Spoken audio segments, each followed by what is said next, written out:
I overheard my mom on the phone. He'll never know we're using his credit for her wedding. He's too stupid to check. That was Tuesday. By Friday, I'd updated every account, canceled every card. Saturday morning, my sister's venue called her, payment declined. Event canceled. She showed up at my door screaming.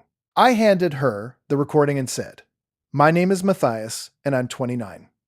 I'm a tutor in Chicago, the kind of job where you learn to stay calm while someone panics 2 inches from your face because fractions exist. 2 weeks ago, I found out my own mother thought I was the fraction. I was coming back from a late session, AP Chem, a kid who cried when he balanced an equation. And I stopped by my mom's place because she'd texted, 'Do you have the spare folding chairs?' I still had the old key. I let myself in quietly, like I always did. Shoes off, coat hung, trying not to be a problem. Her bedroom door was half closed. I heard my name. So I slowed down without meaning to, like my body had learned this move before my brain admitted why. And then I heard her laugh, soft, warm, the laugh she saved for other people. And she said into her phone, "He'll never know we're using his credit for her wedding. He's too stupid to check." I stood there in the hallway with my hand on the chair stack, breathing like I'd been punched. There are a lot of ways to be called stupid. This one was worse, because she said it like it was a fact she'd gotten tired of repeating. That was Tuesday. By Friday, I'd updated every account, canceled every card, and Saturday morning, my sister's venue called her. Not me. Her. Payment declined, event canceled. She showed up at my door screaming, and I handed her the recording and said, "But I'm getting ahead of myself." Because that Tuesday wasn't a surprise. It was a pattern finally saying the quiet part out loud. When people hear I tutor for a living, they imagine me as patient, gentle. A guy with cardigans and tea. I am patient. But not because I was born that way. Because growing up, patience was the only way to survive my family without turning into a person I hated. I was raised with 2 rules. Don't make your mom's life harder. Don't embarrass your sister. Those rules weren't written down, but they were carved into every meal, every holiday, every car ride where my sister got to pick the music and I got told to stop sighing. My sister's name is Alina, 2 years younger than me, loud in the way people call confident when it comes in pretty packaging. My mom loved her like a project she was proud of. My mom tolerated me like a spare part that came with the set. If that sounds dramatic, let me show you what it looked like, in small scenes that add up to a whole life. Scene 1. The birthday cake. I was 9 when I learned my birthday was negotiable. My mom worked doubles, she said. Money was tight, she said. We'd do something simple. Alina's birthday was 3 weeks before mine. She got balloons, a sleepover, a cake shaped like a dolphin. My birthday came, and there was a grocery store sheet cake with Matt written in blue frosting because the bakery guy must have misheard. I stared at it, trying to decide if correcting the name was worth the trouble it would cause. Alina giggled. Matias. My mom set down the knife and sighed like I'd asked for a yacht. It's close enough.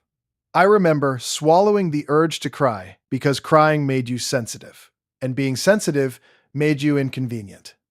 I learned early that be flexible meant be invisible. Scene 2. The scholarship. When I was 16, I won a small academic scholarship. Not huge, not life-changing, but it was mine. I came home waving the letter like it was proof I mattered. My mom read it, nodded once, and said, "That's nice. Now help your sister with her audition tape."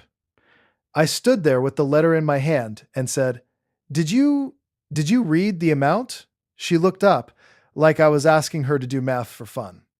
It doesn't matter. Alina's is the big one. If she gets into that program, it'll open doors. I tried to joke. Maybe mine opens like a window? My mom didn't laugh. "Don't be snide, Matias." So I went into Alina's room and held the camera while she did take after take, flipping her hair like it was a weapon. When she finally got it right, she said, "Ugh, you're so stiff, you make everything awkward." And I said, "Okay," because okay is what you say when nobody cares if you're hurt. Scene 3. The free labor years. By the time I was in college, I'd become the family's emergency fund, without being asked if I wanted the job. Matthias, can you cover the electric? I'll pay you back Friday. Matthias, Alina's car insurance lapsed, just for a month.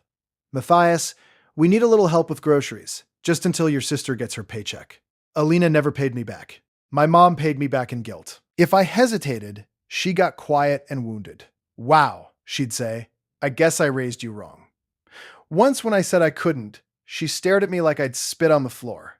You make decent money tutoring, don't you? She asked. I did not make decent money. I made can pay rent if nothing breaks money. But it wasn't about the numbers. It was about access, about entitlement. Scene 4, the final straw setup.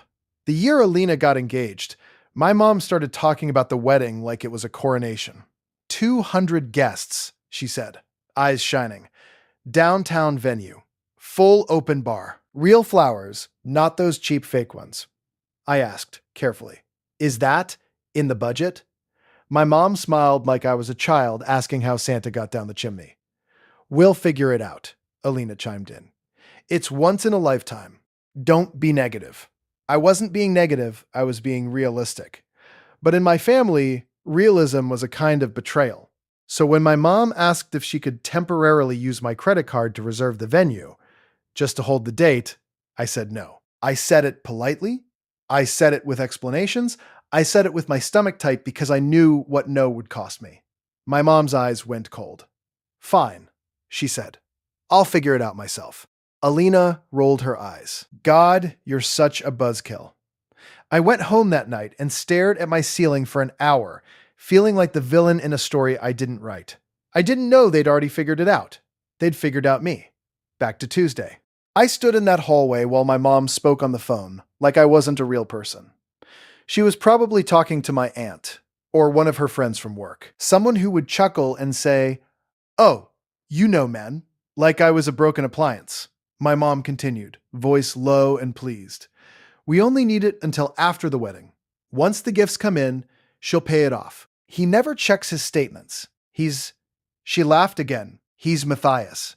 As if my name meant gullible. My fingers went numb, and then my brain did something calm and cold. It said, record this.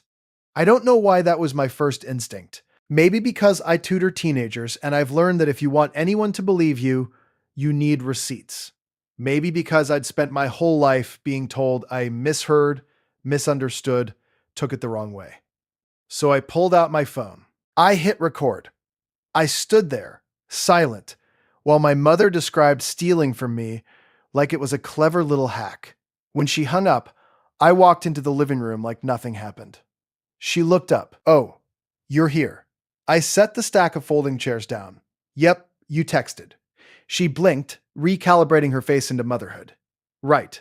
Thank you, honey. Honey, like she hadn't just called me too stupid to check my own accounts. I watched her for a second, really watched her, and something inside me finally stopped reaching. I left without telling her what I'd heard.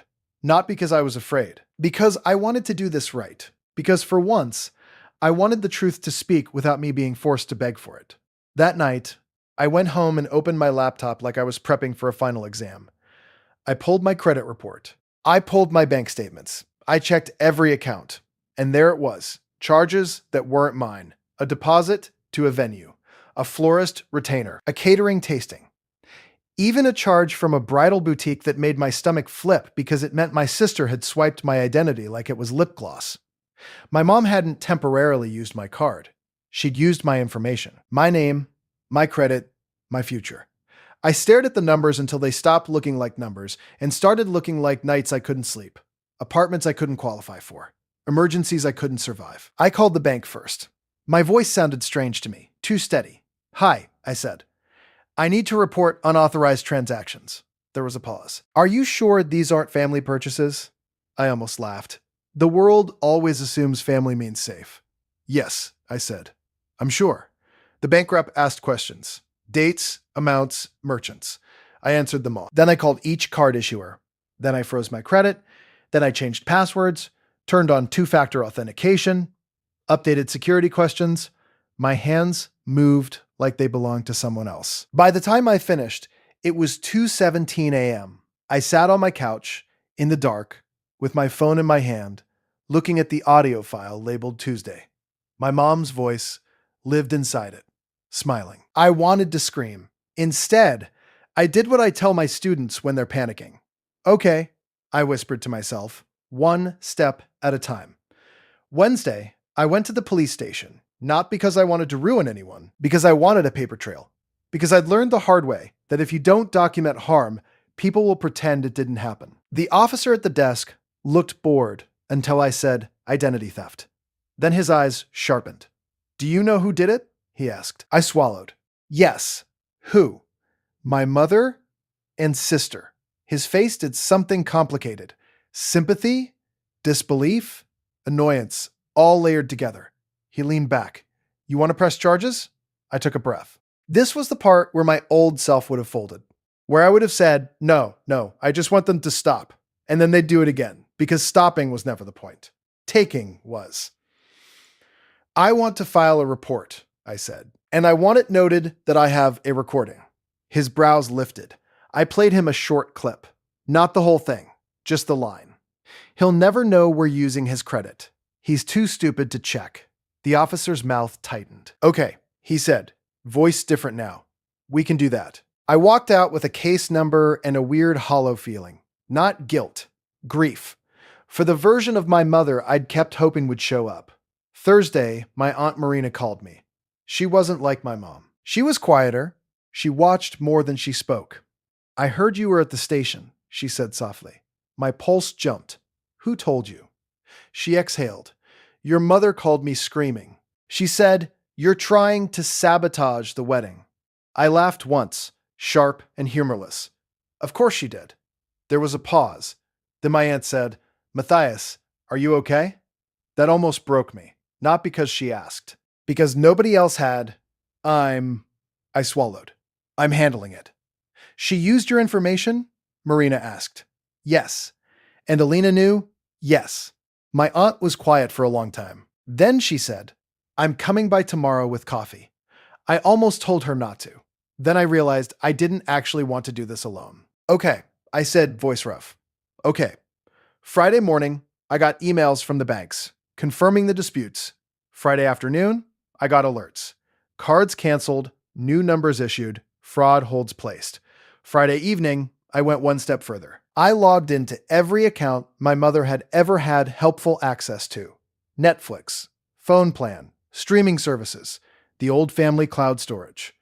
I didn't do it to be petty. I did it because I'd learned how people like my mom work. If there's a crack, they squeeze in. I updated everything. Passwords, recovery emails, security questions. I locked it down like I was sealing a house before a storm. Then I took my Aunt Marina's advice and sent one message. Not a conversation, not a debate. A statement. To my mom and sister, in a group text. I know you used my credit and personal information for wedding expenses. I have a recording and documentation. All cards have been canceled and accounts secured. Do not use my information again. Do not contact me about paying for the wedding. Any further unauthorized use will be handled through the fraud report. I stared at it for a full minute before hitting send. My thumb hovered like it wanted to save me from myself. Then I pressed it anyway. Within seconds, the typing bubbles appeared. Alina, are you serious? Mom, what is wrong with you? Mom, call me right now. Alina, you're ruining my life. I didn't respond because I knew what responding would turn into. A spiral. A performance. Me explaining my humanity while they negotiated how much of it they could take. I put my phone face down, and I slept like someone who'd finally locked the door. Saturday morning, I was making coffee when my phone lit up with a call from an unknown number. I answered because that's the habit tutoring builds in you. Unknown numbers might be a parent, a student, an emergency. Hello? Hi, is this Matias? A woman asked, voice tight with professionalism. Yes, this is Celia from the Hawthorne Loft. I'm calling regarding the wedding event for Alina. My stomach dropped. Yes, I said carefully. We attempted to process the remaining balance this morning, she continued. The card on file declined. We made 3 attempts, and per contract policy, The event is now canceled unless payment is secured by end of day. I closed my eyes. My mom had put my card on file. Not even Alina's. Mine. Like it belonged to them. Celia kept talking, probably hearing the silence. Sir, I'm sorry. This is obviously stressful. But the contract is clear. We've also notified the client? The client being my sister? I asked. Yes. I exhaled slowly. Okay. Thank you for letting me know. Of course, she said, softening. If you have questions about the contract, I don't, I said. I'm not paying for it. There was a beat. Then she said, very gently, understood. When I hung up, my hands were shaking. Not from fear, from the sheer audacity. They hadn't just stolen, they'd built a whole fantasy on my back and assumed I'd keep holding it up. I was still staring at the coffee pot when the pounding started. Not a knock, a battering. My apartment door rattled in its frame. Matias! Alina shrieked. Open the door. My neighbors' doors stayed closed, but I could feel them listening through walls. I walked to the door and looked through the peephole. Alina stood there in leggings and a hoodie, hair in a messy bun, face blotchy like she'd been crying. Or raging. My mother was behind her, eyes bright and sharp, jaw set like a judge ready to sentence. I didn't open the door right away. I rested my forehead against the wood and let myself feel, for 1 second, the old reflex. Fix it. Make it stop. Take the blame so everyone can breathe. Then I remembered my mom's laugh. And I unlocked the door. Alina shoved inside like she owned the place. You, she jabbed a finger at my chest. You psycho. You absolute psycho. Do you know what you did? My mom followed, scanning my apartment like she was looking for evidence of how ungrateful I was. Matias, she said, voice trembling with outrage. How could you do this to your sister? I stared at them. I didn't say hi. I didn't offer coffee.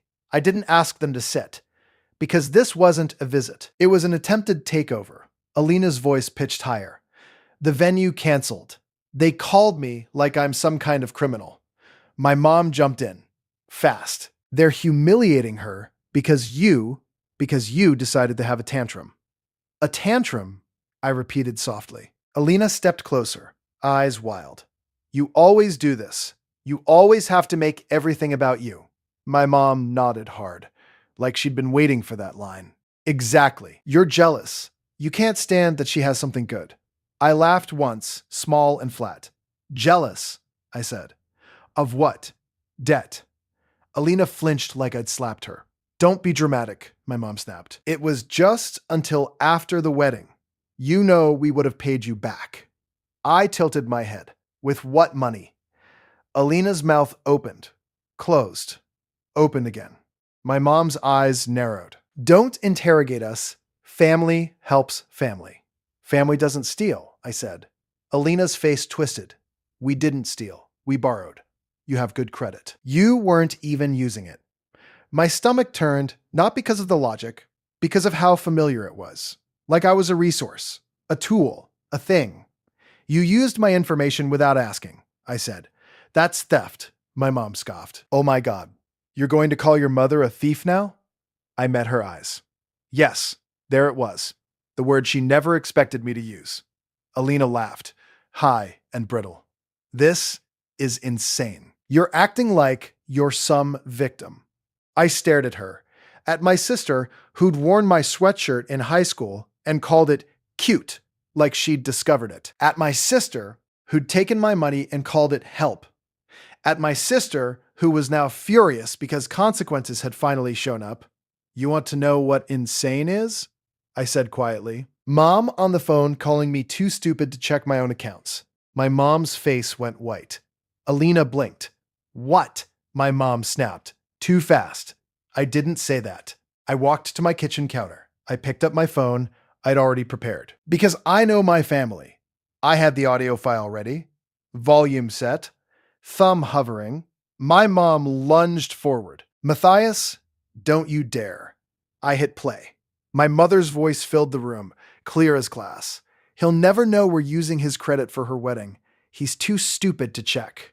Silence hit like a wall. Alina's mouth fell open. My mom froze mid-step hand half raised like she'd been caught stealing from a store. I stopped the audio. Alina whispered, "Mom, what the hell?" My mom recovered first, because she always did.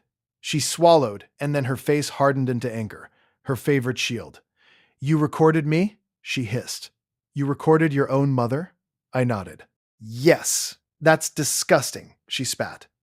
Alina looked between us, panic rising. "Matias, okay, fine. Mom shouldn't have said that, but this is not the time. The time," I repeated. My mom jabbed her finger at me now. "You are sabotaging your sister's wedding because you want attention." I took a breath. And then I did the thing I'd never done in this family. I didn't argue about my motives. I stated reality. "I filed a fraud report," I said. "I disputed the charges. I froze my credit. The cards are canceled." Alina's eyes went huge. You did what?" "I protected myself," I said. My mom's voice rose into a shriek. "You went to the police." "Yes," I said again. Steady. Alina staggered back like the floor moved. "Are you trying to get us arrested?" "I didn't try anything," I said. "You did it. I documented it." My mom's nostrils flared. "We are your family. And you used my identity," I said. "You don't get to rewrite what you did to me." Alina started shaking her head fast, like she could shake the truth loose. No. You're overreacting. We were going to pay it back. After the wedding. With gifts." "With gifts," I echoed. "Yes," she said desperately. "Cash gifts. Checks. We'd pay it off." I looked at her. Really looked. "You built a wedding you couldn't afford," I said. "And you planned to charge it to me," my mom snapped. "Stop making it sound like that." "How else does it sound?" I asked. Alina's voice broke. "It's my wedding, Matias. Do you know how this looks? People are flying in. My fiancé's family." "Your fiancé," I said, and my gaze flicked to her left hand. "Engagement ring. Big stone. Does he know you've been paying for this with my credit?" Alina went still. That told me everything. My mom rushed in, too fast. "Leave him out of this." I nodded slowly. "So he doesn't know?" Alina's eyes filled with tears, but they didn't soften her. They sharpened her. "You're doing this to punish me," she said. "No," I said. "This isn't revenge. This is reality." My mom's face contorted with rage. "You ungrateful, after everything I've done for you." I cut her off. Quiet, but absolute. "Name one thing you've done for me that you didn't also use as leverage." Her mouth opened. Nothing came out. Alina shouted, "We don't have time for your therapy session. The venue says we're canceled. Fix it." I shook my head. "I can't fix something I didn't break." "You can," she screamed. "Just call them. Give them a card. You're ruining." "No," I said, louder now. Not angry. Certain. "No more." My mom took a step toward me, eyes glittering. "If you don't pay for this, don't bother coming to the wedding."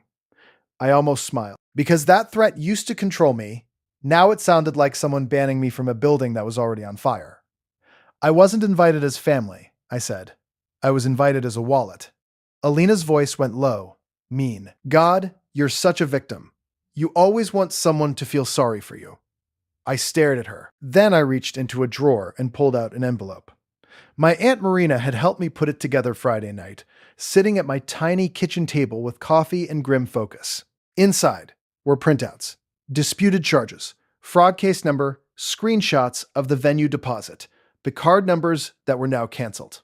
Proof stacked neatly. I set the envelope on the counter like a final exam. Alina's eyes flicked over it, breathing quick. My mom's face drained again. "You planned this," my mom whispered. Like she just realized I wasn't panicking. "I prepared." I corrected. "Because I know you." My mom's voice trembled. "Matias, please don't do this. Think about your sister." I looked at her, and there it was, the pivot. Not an apology, not remorse, a request for access. I shook my head slowly.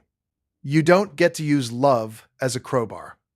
Alina took a step forward, tears spilling now. "Matias, please, just this one thing. I'll pay you back. I swear." I believed she believed it. In the way children believe, the cookie jar refills itself. Here's what's going to happen, I said calmly. You're going to call your venue and tell them you don't have payment. You're going to tell your fiancé the truth. And you're going to stop using my information. My mom's voice sharpened. Or what? I met her gaze. Or the fraud report becomes charges, I said. That's not a threat. That's the process. Alina's face twisted. You'd really do that to us? I swallowed the old urge to say I don't want to. I didn't want to, but I wanted something else more. I wanted this to stop. Yes, I said, if you do it again. My mom's eyes flashed. You think you're so righteous. I think I'm done, I said. Alina let out a sound between a sob and a laugh. You're going to let my wedding get canceled over a few charges? A few charges, I repeated. Then I said the sentence that finally told the truth I'd been swallowing for years. It's not the money that ended this. It's the way you talked about me while you took it. My mom flinched, like that was the first time she'd heard her own cruelty described plainly. Alina wiped her face angrily. You're unbelievable. My mom's shoulders squared. Fine, she said coldly. We'll figure it out, like we always do. But don't come crying to me when you're alone. I nodded, surprisingly calm. Okay. Alina stared at me, searching for the old version who would crack and chase her down the hallway. When she didn't find him, her face hardened. I hate you, she said. My throat tightened. But I didn't bargain. I didn't plead. I just said, I know you're angry. She made a choking sound and turned toward the door. My mom followed, but not before shooting me one last look, equal parts fury and fear. You're dead to me, she said. I stepped back and opened the door wider. Then stop trying to spend my life, I said. They left. My apartment felt strangely quiet, like a storm had passed and revealed what was always underneath. The fallout came fast. Saturday afternoon, my phone exploded. Unknown numbers, blocked caller IDs, voicemails stacked like bricks. One from my mom, sobbing, then furious, then sobbing again.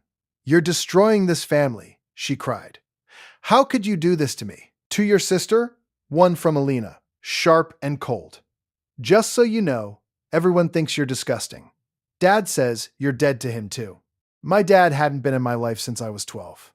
But sure, add him to the chorus. Then came the messages from cousins I barely spoke to, from my mom's friends, from an aunt I hadn't seen in years, all of them carrying the same shape. How could you? It's family. You're being selfish. She only gets one wedding. Not one of them asked, did they really steal from you? Are you okay? My Aunt Marina did. She texted me Saturday night. Proud of you. You're not crazy. You're not cruel. You're finally honest. I stared at that message until my eyes burned. Sunday morning, Alina's fiancé, Evan, called me. I almost didn't answer, but curiosity is a kind of gravity. Matias? His voice was tight, controlled, like he was trying not to explode. Yes. What the hell is happening? He asked. Alina says you canceled the cards and got the venue canceled. I exhaled. Alina used my credit information without permission. Mom helped. I disputed it. Silence. Then, is that true? Yes. His voice dropped. She told me her mom was paying. I let out a humorless breath. No. Another long silence. Then, quieter. Do you have proof? I thought of my mom's voice in my living room. The envelope. The case number. Yes, I said. I do. Evan whispered. Jesus. I didn't feel triumphant. I felt tired. I'm not calling you to pick sides, I said. I'm telling you because you asked, and because I won't be the secret that makes their story work. He swallowed hard. Okay, thank you. Then he said something I didn't expect. I'm sorry. I closed my eyes. That word landed like a warm hand on a bruise. Yeah, I said softly. Me too. He hung up. Monday, I met with a fraud specialist recommended by the bank. Not a dramatic lawyer in a suit. A woman in a small office who spoke in bullet points and didn't care about my mom's feelings. She helped me file additional documentation. She told me what to do if my mom tried to open new accounts. She gave me a checklist like I was prepping for a hurricane. It was strangely comforting. Practical. Real. That week, I changed my locks. Not because I thought my mom would break in, because I needed my body to understand something my mind already knew. This space is mine. I blocked my mom. I blocked Alina. I blocked anyone who texted me about forgiving family. I didn't do it in anger. I did it because I'd learned something important. When people only contact you to take, access is not love. It's entitlement. And entitlement doesn't get a key. 2 weeks later, I heard through Marina that the wedding had been downsized. A different venue. A smaller guest list. No open bar. People whispered about budget issues.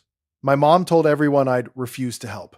Alina told people I was jealous. Nobody said they stole his identity, because that truth makes the story ugly. And my family has always preferred pretty lies to ugly accountability.